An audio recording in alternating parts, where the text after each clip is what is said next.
Assalomu alaykum janob prezident Shavkat Miromonovich. Assalomu alaykum janob Nurmatilla Yo'ldoshev.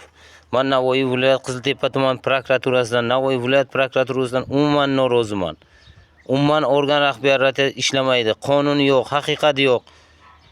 3 haftadan buyon mana maktabgacha ta'lim boshqarmasi ahmoq qilib keladi. Prokuratura umuman yechim topib bera olmaydi. Departament rahbariyati telefonini ko'tarmaydi. Qayerga murojaat qilishim kerak?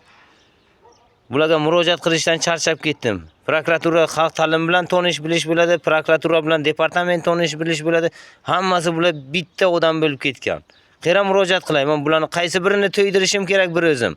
Nogiron ahvolimga men tadbirkor bo'lib nima ish qilay janob prezident?